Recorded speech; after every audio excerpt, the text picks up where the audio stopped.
We're going to do a little story time for yoga how-to today. I want to talk about a couple different concepts and see if I can blend them together. So bear with me. So the first story, the moral is about definitions and terms and how we define things differently. So a friend of mine who's been dating this woman a while, we'll call him Jim and we'll call her Carrie. So Jim gets asked by an old friend, he says, "Are you still dating Carrie?" He's like, "Yeah." And the friend says, "Oh, you think you're going to be with them forever?" And of course he was like, "This is ridiculous. Like, what a silly question. What are we, kindergartners here?" And, he lives with her, he's committed to her, and, who knows where they're going to go. But like, I think the finiteness of it for him, as he comes from the recovery world, is one thing. Because in recovery, forever isn't a thing. Forever is today. All you got is today. Now, he's casually talking to his girlfriend, Carrie, and he's like, "Yeah, and I ran into so-and-so, and they asked me, if we're going to be together forever." And I was like, I didn't even know what to say. And of course, she was all, "That's what I thought. I've always been committed more to this relationship than you have," etc. Of course, she gets all upset because in her mind, forever is a finite thing attached to something specific that has to do with commitment. In his mind, he can only control what today is, so how can he have any control over forever? Okay, that story aside, I want to tell you another story. So in Colorado, there's this city called Leadville. It's the highest city in Colorado. And there's this great place called Melanzana. They make these handmade sweaters that are like a little pricey, but they're super cool. And it's kind of a fun experience because they want to kind of keep their stock sorted and not scalped, that you have to make an appointment. You can only get 2 sweaters. So it kind of turns the whole thing into an event. And years ago when Laura and I were going up there, we realized, they also have like a vegan restaurant, which is amazing. Like in a mountain town, a vegan restaurant right next door to this cool sweater place. The Golden Burrow is what the place was called. So we would go there every time we would go to the sweater place. We only went there a couple times. How many sweaters do you need? And when we went there, that kind of turned into the reason to go there to look at the sweaters, was just to eat at this place because it was special. And of course, Leadville's gorgeous and we like road trips, yada, yada. We get there one day and we're like, "How's it going?" Like, "Oh, not great." They're like, "We're closing in 3 days." And we're like, "Oh no." They're like, "Yeah, the owner's taking it really hard."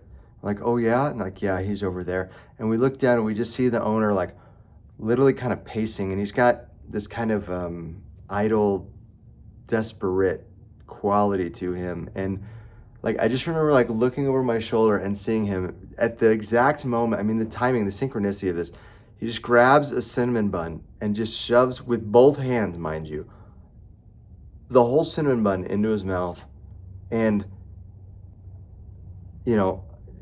just the image of that, of like this man losing his life's work in the moment of like trying to hold on to it, and how our minds are wired for this idea of like grasping and really like, visually, this man, if you just took a snapshot and didn't know context, this is a picture of abundance.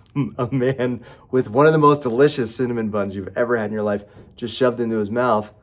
But truly, it's, with the context, it's an image of scarcity. And so the reason I bring up these stories is 2 things. One, in yoga, we are charged to practice Aparigraha.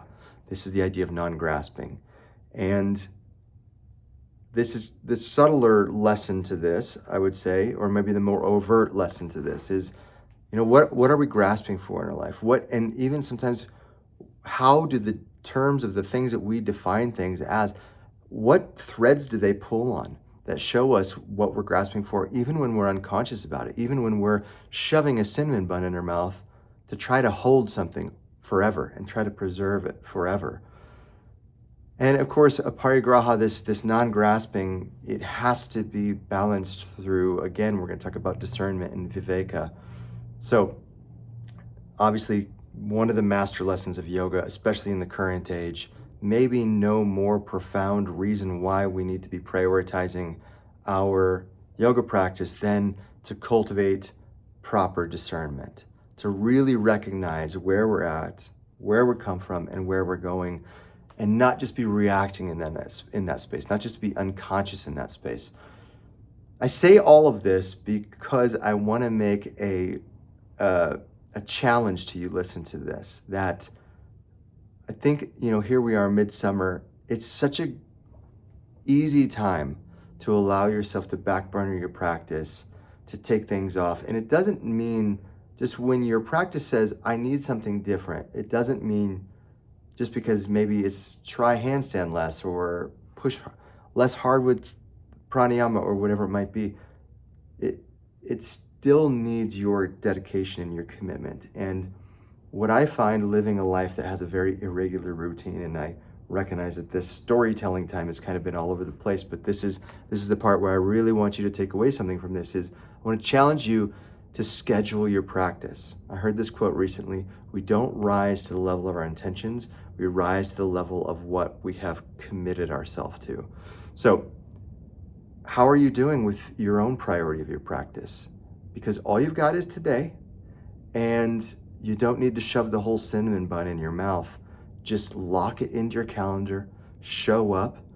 And when you show up day in or day out, even as the seasons change, even as what the demands of your practice are being intuited to change, and if we're not grasping, we change with that while we stay committed, while we stay discerning about how we need to show up, we start to establish a certain level of standard of excellence.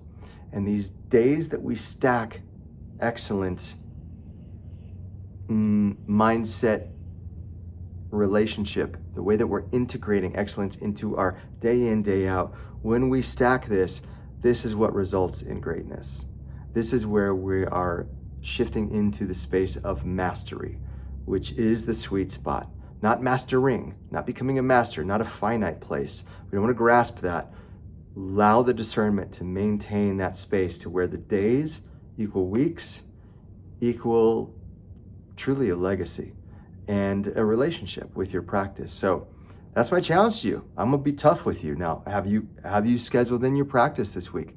Are you putting it on the books? Get to it. We'll see you when you roll the mat out. Thanks for listening. I came outside to see if he ate the chewy stick, and look at, he somehow managed to get it in the ground like this. So you want to play, buddy?